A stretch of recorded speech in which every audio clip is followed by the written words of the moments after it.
হয় হয় গীৰ গাই সুৰৰ লগত জড়িত দিগন্ত কলিতাই এষাৰ কিন্তু একেবাৰে সুন্দৰ কথা কৈছে। নমস্কাৰ বন্ধু বান্ধৱীসকল, স্বাগতম জনাইছো মোৰ আন এটি নতুন ভিডিঅ'ৰ মাজলে। আৰু দিগন্ত কলিতা এইজনে এষাৰ কিন্তু অতি সুন্দৰ কথা কৈছে। আমাৰ অসমৰ সকলো জনতাই সৰুৰ পৰা ডাঙৰলৈকে লাগে নাতি পুতিলৈকে মানে সকলোৱে দুধ দানি খাই ডাঙৰ হৈছিলে। আৰু এতিয়া আমাৰ মুখ্যমন্ত্ৰীয়ে বোলে অকল মাকৰ খাতিৰ গাখীৰ খাই পেলাই ডাঙৰ হৈছে। শুনি লওক আগতে আপোনালোকে বাক্য শুনক, মুখ্যমন্ত্ৰী ডাঙৰীয়াই খাতি গাখীৰ খাই ডাঙৰ হৈছে নিজৰ মাকৰ। আৰু কংগ্ৰেছৰ যিসকল আছে মই কি খাইছে মই নাজানো, কিন্তু তেওঁলোকৰ গাত নিজৰ মাকৰ তেজ নাই যেন লাগে। কুকুৰা কেতেকীবাৰীত ৰাইজে সহযোগ কৰিছে। আৰু দেখিলে নিশ্চয় আপোনালোকে সেই দিগন্ত কলিতা যিটো নেকি গীৰ গাই সুৰৰ লগত জড়িত সেইজনে এই শব্দটো কেনেকে ক'লে। আৰু চাওক, আমাৰ নিচিনা মানুহে তেনেকুৱা শব্দ এটা কোৱাটো শোভা পায়, কিন্তু এইজনে বুঢ়া কালতো কি কৰিছে, লোকৰ ৰাজহুৱা সম্পত্তি গৰু চুৰ কৰি নি পেলাই গাখীৰ খাই মগজ বহাইছে, ল'ৰা ছোৱালীৰ মগজ বহাইছে। আৰু সেইজনে কি কৈছে, আমাৰ মুখ্যমন্ত্ৰীয়ে বোলে খাতিৰ গাখীৰ খাই পেলাই মাকৰ তাকো দেই মাকৰ খাতিৰ গাখীৰ খাই পেলাই বোলে ডাঙৰ হৈছে। আৰু আমি কি খাই ডাঙৰ হৈছিলো? আমি মানে পনীয়া গাখীৰ খাই কিবা ডাঙৰ হৈছিলো নেকি? আমিও মাকৰ গাঁৱলীয়া মাকৰ কাকো ঠগি নোখোৱা তেনেকুৱা মাকৰ খাতিৰ গাখীৰ খাই পেলাই ডাঙৰ হৈছো, গম পাইছে? আৰু তোমালোকে খাতিৰ গাখীৰ খাই লৈ পেলাই ২ নম্বৰী কামটো কিয় কৰা? তোমালোকৰতো মগজ ভালহে হ'ব লাগিছিলে, কিয় বেয়া হ'ল তেনেহ'লে? আৰু গৰু চুৰ কৰিবলৈ কি কাৰণে ইয়াত স্থান পালে? মুখ্যমন্ত্ৰীজন যদি ঠিক হ'ল হয়, ৰাজহুৱা সম্পত্তি তেনেকে চুৰ কৰিব পাৰিলে হয়নে? লাজ পোৱা নাই? তেনেকুৱা খাই দিগন্ত কলিতা বোলে তোক কৈছো, লাজ পোৱা নাই নে তেনেকুৱা কথা ক'বলৈ? আৰু এতিয়া আহোঁ ধূপ বেপাৰী এজনৰ কথা। সেই বিহাৰী ধূপ বেপাৰীজনে গোটেইখনটো লুটি পুটি খালে। আৰু কেনেকুৱা মানুহখিনি আমাৰ মামাৰ লগত জড়িত আপোনালোকক কম হা। সেইজনৰ কথা মই আগতেও কৈছো। আমাৰ ছুপাৰ চাকাৰৰ নামত যে কোটি কোটি হাজাৰ টকা মাৰিলে সেইজনৰ কথা কৈছো। সেইজনে আজি কি কৰিছে জানেনে? এসোপামান মানুহ মাইকী মানুহ ক'ৰবাত গোটাই লৈছে, লৈ পেলাই কি কৰিছে, তেওঁলোকক মানে কেনেকৈ ভোট দিব লাগিব, কেনেকৈ 5 কেজি চাউল দিব, কেনেকৈ চেনি দিব, কেনেকৈ আটা দিব, চেনি চাউল দালি মিঠাতেল এইখন মানে হেৰি কৰি আছে, মানে নমুনা দেখাই আছে আৰু যে এইবিলাক তহঁতক দিম, তহঁতে চাবিছত কাক দিবি, পদুম ফুলত ভোট দিবি, কাক দিবি, পদুম ফুলত ভোট দিবি। এইকেইজন হ'ল মামাৰ তলুৱা চেলেকা। আৰু মামাৰ তলুৱা চেলেকা যেতিয়া, মামাকটো তেল মালিচ কৰিবই লাগিব, কাৰণ ইলেকশ্যন আহি আছে। আৰু ইলেকশ্যনৰ আগে আগে তেওঁলোকৰ এখন নৈতংকী আৰম্ভ হৈ গ'ল। আৰু আপোনালোকে নাভাবিব যে এই মানুহজনীয়ে এনেই এখন আবুল তাবুল বকি থাকে। আপোনালোকে চাওকচোন, সেই বিহাৰী ছুপাৰ চাকাৰৰ নামত দুৰ্নীতি কৰা এইজন ধূপ বেপাৰীয়ে কি ক'লে। আর বিজেপি যদি না জিকে, এনসিএল যদি অন্য পার্টির জিকে, তাহলে ওরা সুবিধা দিবে দিবে নাকি? এ দিদিরা বলো, দিবে নাকি ওরা সুবিধা দিবে? তো ভোটটা কারে দিবেন? ভোটটা কারে দিবেন? উপল বাহা বিজেপি পদম ফুল, ঠিক আছে। এখন রাশন কার্ডে 1 নভেম্বর থেকে আপনারা চাউল 5 কেজির সাথে 1 কেজি ডালি পাবেন, 1 কেজি চেনি পাবেন, আর 1 কেজি নিমখ পাবেন কম দামে। ভালো হবে কিনা? লাগবে কিনা? লাগবে। তো ভোট কোথায় দিতে হবে? প্রধানমন্ত্রী ঘর, প্রধানমন্ত্রী আবাস যোজনার পিএমএওয়াই ঘর কে কে পায় নাই?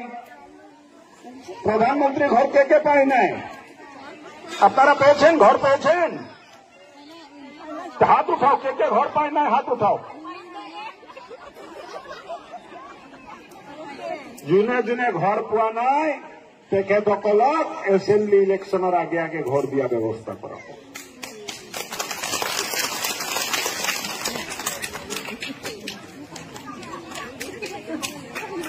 আদিবাসী ৰাইটসৰ যিখিনি ভিক্টিম যিখিনি ক্ষতিগ্ৰস্ত হৈছিলে প্ৰত্যেক পৰিয়ালক 50,000 টকা ৰিলিফ চৰকাৰৰ তৰফৰ পৰা দিয়া হ'ব। এইটো ঘোষণা আজি মই মিটিঙত কৰিম। কিন্তু বিজেপি যদি নিজিকে ৰিলিফ পাব, বিজেপি নিজিকিলে ৰিলিফ পাব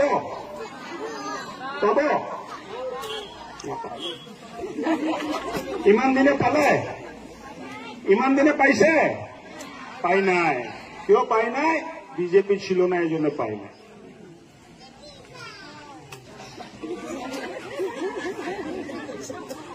তাইও কৈ আছে ন, তাইও বিজেপিক ভাল পায়, কিন্তু তাততো বেচাৰীৰ ভোট নাই। আপোনালোকে এটা কথা বুজিব যে বিটিচি বিটিআৰত আমাক পৰিৱৰ্তন লাগে, এটা ভাল চৰকাৰ লাগে। ভিচিডিচিয়ে আপোনালোকক সুবিধা নিদিয়ে, ঘৰ নিদিয়ে, অৰুণোদয় নিদিয়ে, প্ৰধানমন্ত্ৰী আৱাস যোজনাৰ ঘৰ নিদিয়ে। এইবাৰ ভিচিডিচিৰো ইলেকশ্যন হ'ব। বিটিচি ইলেকশ্যনৰ হৈ যোৱাৰ পিছত ভিচিডিচিটো আমি ইলেকশ্যন পাতিম। ভাল হ'ব নে বেয়া হ'ব? ভিচিডিচিত ইলেকশ্যন হলে ভাল হ'ব নে বেয়া হ'ব? ভাল হ'ব। তেতিয়া আপোনালোকৰ মাজৰ পৰা এজন নিৰ্বাচিত কৰিব পাৰিব। আৰু ভোট লৈ যেতিয়া ভিচিডিচি হ'ব, ভয়ত মানুহে বেয়া কাম নকৰিব। বুজি পালে যে আকৌতো আহবাৰ জিকিব লাগিব, নহলে ভয়। আপোনালোকে জানিব অহা দিনবোৰত পৰিৱৰ্তন হ'ব। বিটিচি বিটিআৰতো বিজেপিৰ চৰকাৰ হ'বনে নহয়? হ'ব। আপোনালোকৰ আন আন সমস্যা আছে, ৰাস্তা ঘাটৰ সমস্যাও আছে বুলি মই দেখিলো। ক'ৰবাত দলঙৰ সমস্যা আছে, জলসিঞ্চনৰ সমস্যা আছে। এবাৰতো খেতি অলপ বেয়া হ'ল, হয় নাই? জলসিঞ্চনৰ ব্যৱস্থা আমি কৰিব লাগিব।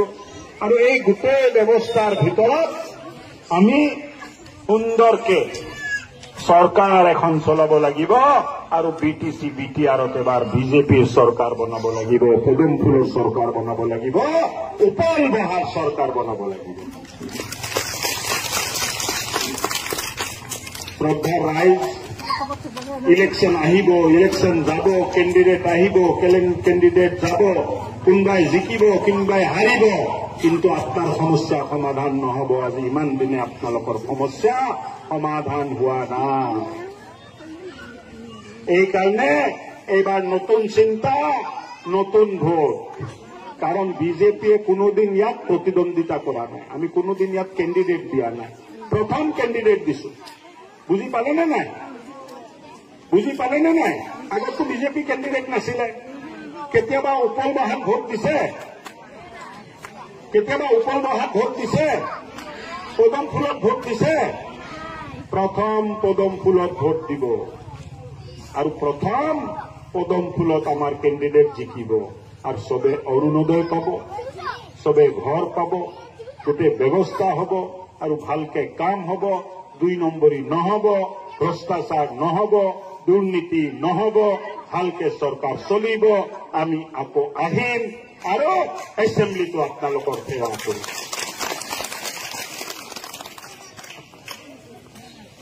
এই নিৰ্বাচন আপোনালোকৰ ভৱিষ্যতৰ নিৰ্বাচন। এই নিৰ্বাচনৰ জৰিয়তে আপোনালোকৰ জীৱনৰ ভৱিষ্যতৰ পৰিৱৰ্তন হ'ব, এক ভাল চৰকাৰ প্ৰতিষ্ঠা হ'ব, আৰু আপোনালোকৰ স্বাৰ্থত কাম কৰিব। জিকাৰ পিছত MCLA আহে নেকি আপোনালোকৰ এৰিয়াত? খবৰ ল'ব, খবৰ ল'ব আহে, খবৰ ল'ব আহে, হা? খবৰ ল'ব নাহে।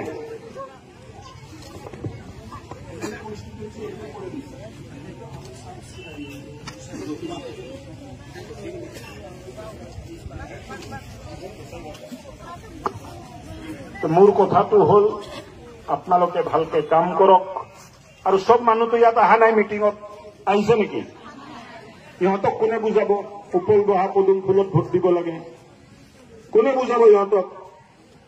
আপোনালোকে বুজাব লাগিব যিবিলাক অহা নাই যে ভাই এবাৰ বেলেগ চিন্তা নহব ৰে, এবাৰ মামাক ভোট দিব লাগিব, এবাৰ বিজেপিক ভোট দিব লাগিব। এই কথাটো আপোনালোকে ঘৰত যায় নিজৰ মানুহখিনিক বুজাব পাৰিবনে নাই? এই বাইদেউ পাৰিবিনে নাই? পাৰিব যদি বিজেপি জিকিব। আৰু ভোটটো দিওঁতে কেনেকে ভোট দিবি মই অলপ দেখাই দি আছো। ভোটত তাত এই কাগজ অহা নাই নেকি? ভোটত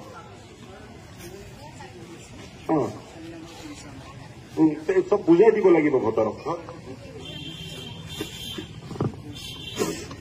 ভোটটো দিওঁতে ইয়াতে প্ৰাৰ্থীৰ নাম থাকিব আৰু ইয়াত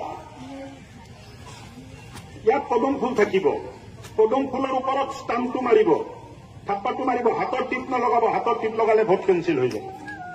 আৰু লগাই এই বস্তুটো লাম্বাকে ফল্ড কৰিব, এনেকে, বুজি পালে? এনেকে যদি ফল্ড কৰে এই চিয়াহীটো বেলেগ চিহ্নৰ ওপৰত লাগিব, ভোটটো বাতিল হৈ যাব। সেইকাৰণে ভোটটো মাৰি চিহ্নটো এনেকে লগাব লাগে, বুজি পালে? তেতিয়া যদি চিয়াহী লাগেও প্ৰাৰ্থীৰ নামৰ ওপৰত লাগিব, বেলেগ প্ৰাৰ্থী বা বেলেগ চিহ্নৰ ওপৰত নালাগিব। পদম ফুলত মাৰি এনেকে ফল্ড কৰিব, এনেকে ফল্ড কৰি এনেকে কৰিব, ভোটটো দিব, বুজি পালে? আৰু ভোটটো যদি দিওঁতে ভোটটো ইয়াত মাৰি যদি এনেকে ফল্ড কৰে, যদি আধা ফল্ড কৰে, এনেকে ফল্ড কৰে, লাম্বাকে যদি নকৰে, ভাজটো যদি লাম্বাকে নকৰে, ভোটটো কেঞ্চেল হ'ব। এনেকে মাৰিলে চিয়াহীটো ইয়াতেও লাগি যাব।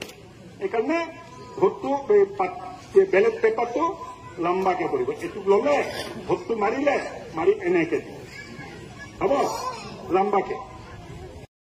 দেখিলে নিশ্চয় আপোনালোকে মই কোৱা কথাখিনি মিছা নে সঁচা। গতিকে আৰু ভিডিঅ'টো দীঘল কৰি গৈ নাথাকো, এইখিনিয়ে আছিলে আপোনালোকক ক'বলগীয়া। গতিকে সকলোকে কৈছো, মোৰ যদি কিবা ভুল হৈছে তেন্তে হলে আপোনালোকে ক্ষমা কৰি দিব।